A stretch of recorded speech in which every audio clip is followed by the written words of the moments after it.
नमस्कार मित्रों, मैं राजीव रंजन प्रसाद। भारतीय इतिहास में पतन की कहानी, फिर वह चाहे हर्यंक हो, शिशुनाग हो, नंद हो, मौर्य हो, शुंग हो, कण्व हो या इसी कड़ी में मुगलों तक की यात्रा हो, लगभग एक जैसी है। कोई भी राजतंत्र हो, उसका पतन कमजोर और विलासी शासकों के फलस्वरूप हुआ है। इस दृष्टिकोण को मौर्योत्तर कालखंड सामने रखकर विवेचित करते हैं। मौर्यों के पतन के साथ ही मगध के सिंहासन पर जिन दो राजवंशों ने क्रमिकता से शासन किया, उनमें शुंग और कण्व वंश उल्लेखनीय हैं। यदि हम शुंग शासन समयों में पुष्यमित्र एवं उनके पुत्र अग्निमित्र का उथल पुथल भरा दौर छोड़ दें तो वर्ष 185 ईसा पूर्व से लेकर 73 ईसा पूर्व तक इस राजवंश ने आमतौर पर लगभग 112 वर्ष शांति और स्थिरता से शासन किया है। इस वंश के शासकों में संस्थापक पुष्यमित्र के पश्चात क्रमशः अग्निमित्र, वसुज्येष्ठ, वसुमित्र, ओद्रक, पुलिंदक, घोष, वज्रमित्र, भागवत तथा देवभूति राजा हुए। देवभूति अंतिम शुंग शासक थे, जिनकी हत्या कर उनके ही सामंतों ने सिंहासन हथिया लिया था। जितनी हाय तौबा मौर्य शासन के पतन का जिम्मेदार पुष्यमित्र को ठहराने के लिए होती है, वैसी छाती पीट रुदन को न तो मौर्यों के पूर्व की सत्ताओं के पतन के लिए देखा जा सकता है, न ही पश्चात की। कभी विवेचित किया है ऐसा क्यों? बृहद्रथ अंतिम मौर्य अवश्य थे, किंतु वे इस महान राजवंश की विरासत के ध्वजधारक नहीं बन सके, अपितु कमजोर कड़ी थे। बृहद्रथ जब अपने सेनापति के हाथों मारे गए, तब किसी तरह का कोई विद्रोह, कोई विरोध या कोई समानांतर प्रतिरोधात्मक हलचल देखने को नहीं मिलती। आखिर क्यों? क्या मगध की जनता स्वयं कमजोर शासक से अवमुक्त होना चाहती थी?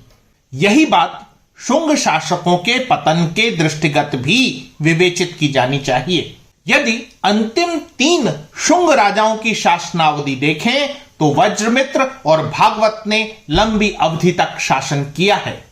देवभूति को जब सिंहासन प्राप्त हुआ था तो उससे पहले लगभग 32 वर्ष भागवत ने सत्ता संभाली थी और निष्कंटक निर्विरोध शासन किया था। तत्पश्चात ऐसा क्या हुआ कि देवभूति के राज्याभिषेक के केवल 10 वर्ष के अंतराल में ही स्थिर शुंग साम्राज्य का किसी प्रकट असंतोष अथवा बाह्य खतरे के न होते हुए भी पतन हो गया था? वस्तुतः देवभूति एक अयोग्य शासक था। वह नवयुवक सिंहासन पर बैठ तो गया, परंतु उसकी गरिमा को कायम न रख सका। वह विलासी तथा मदिरा में डूबे रहने वाला राजा था।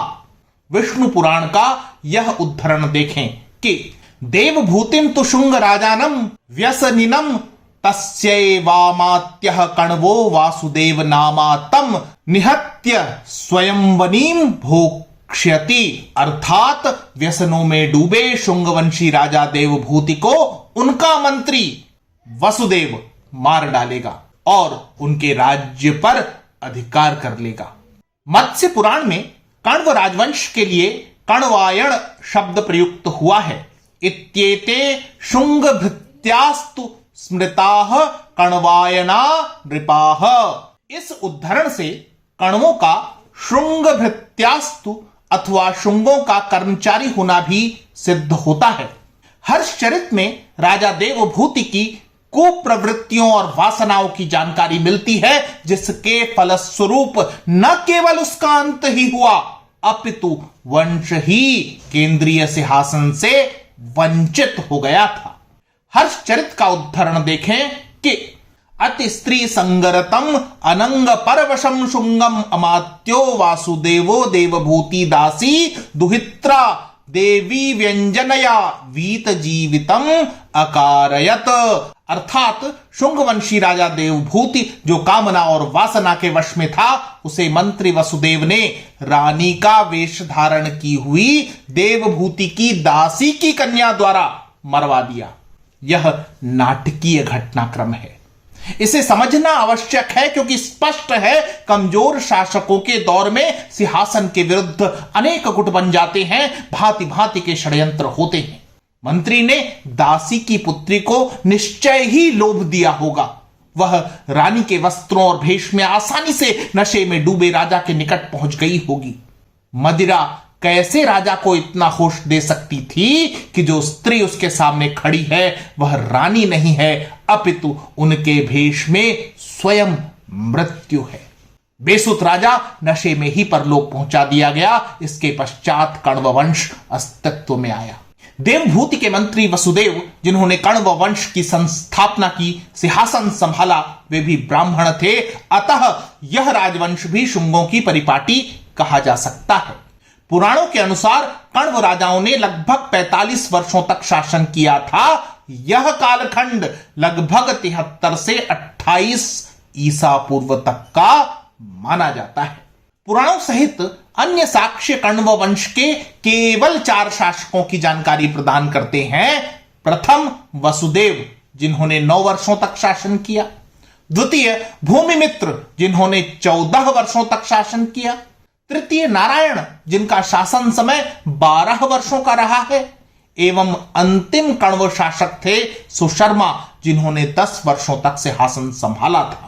सुशर्मा के पश्चात कण्व वंश की समाप्ति आंध्र वंश के शासकों द्वारा हो जाती है। वायु पुराण में उल्लेख मिलता है कि सिंधु को आंध्र जातीय प्राप्यस्य तीमाम वसुंधराम, अर्थात आंध्र नरेश सिमुक ने शुंगों और कण्वों की शेष शक्ति को नष्ट कर दिया था और सिंहासन पर अधिकार कर लिया। कण्व वंश के शासकों के विषय में बहुत अधिक जानकारी हमें प्राप्त नहीं होती, तथापि पुराणों ने इन शासकों को सत्यप्रिय और सदाचारी कहा है। इसके अतिरिक्त पुराण कहते हैं कि कण्व शासक अपने निकटवर्ती राजाओं को अधीन रखेंगे। इस आधार पर यह परिकल्पना अनुचित नहीं है कि शुंगों के समाप्त होने के बाद उत्पन्न अशांति को वसुदेव ने बहुत आसानी से अपने नियंत्रण में ले लिया था। वसुदेव का षड्यंत्र इतना अधिक त्रुटिहीन रहा होगा कि शुंग सम्राट की हत्या से पहले उसने मंत्रियों, सामंतों और सेना नायकों को अपने पक्ष में कर लिया होगा। अयोग्य शासन से न केवल जनता ही त्रस्त रहती है, अपितु राजा के अमात्य और सेना नायक भी घुटन में कार्य करने के लिए बाध्य हो जाते हैं। यही बात पुष्ट करते हुए पुराण कहते हैं कि कण्व राजाओं को अपने सामंतों की राजभक्ति का सौभाग्य प्राप्त हुआ था। ऐसे में कण्वों के लिए सत्ता पाना और उसे स्थायित्व प्रदान करना भी आसान रहा होगा।